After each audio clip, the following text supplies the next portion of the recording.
Hi, this is Rob, and I've got a couple of thoughts I'd like to share with you today.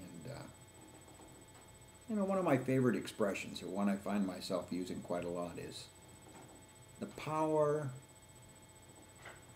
is in the question.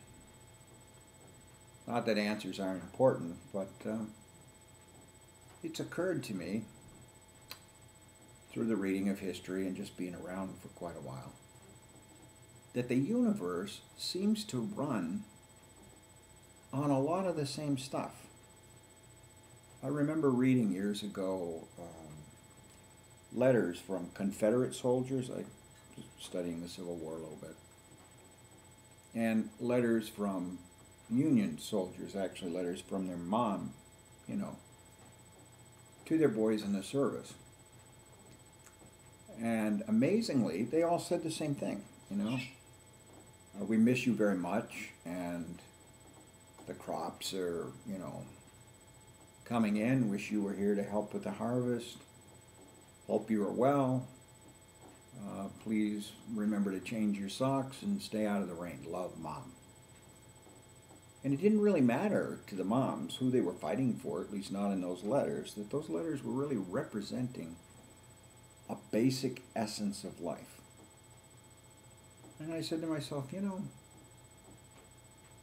life's kind of like fire, burns down your house, it cooks your lunch. There's a commonality here. And then I got to thinking, I bet the universe just operates on a handful of principles. I'm not sure what they are. A handful of questions. How are you? When are you coming home? And for those handful of questions, there would seem to be, myriads and myriads of answers. And not that the answers aren't, important, but they're not the questions. That if we really want to get at something, it's important to ask the right questions. And then listen to the answers and discern whether those answers actually make sense for the given times. Now, I think this has a lot to do with raising children. Probably has a lot to do with all sorts of interpersonal relationships. But let's move it to children. As a parent of 4 children myself, I can tell you it was real easy for me to forget what I'm telling you and only share with my children my answers and not take the time to really ask the questions.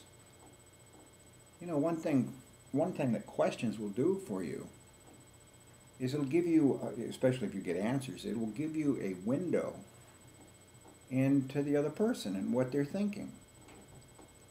And when you think about raising our children, isn't it more important that we know what they're thinking than they know what we're thinking? And by the way, they already know what we're thinking because we've told them over and over and over again until finally they, basically stop listening. So when you're confronting your child or trying to teach your child or trying to figure out, good Lord, why did they do this or that? Bill Cosby always said that teenagers are all, brain damaged. Rather than launch into the lecture, rather than launch into the point of view you have, why not find out the point of view they have? And what better way than to ask a question and to leave with a question. Of course, if you pick this up and you start to practice it, one of the hardest things to do is to wait for the answer. The second hardest thing to do is not judge the answer. I know what you're thinking, probably. As it goes through my mind. Why did you do that? Simple question. I don't know. I don't know who that person is. I don't know. But he or she gets a tremendous amount of credit for a lot of responsibility. But if they say, I don't know, you say, well, who do you think? Or what do you think about that? And if you don't get any answer after 3 or 4 minutes, just wait and go on to another question. What do you think we should do now? But the point I'm trying to make here is those questions of the universe, whether it be in communication or building of relationships, have gazillions of answers. But the real power is in asking the right question. Thanks. I hope this helps you out a little bit.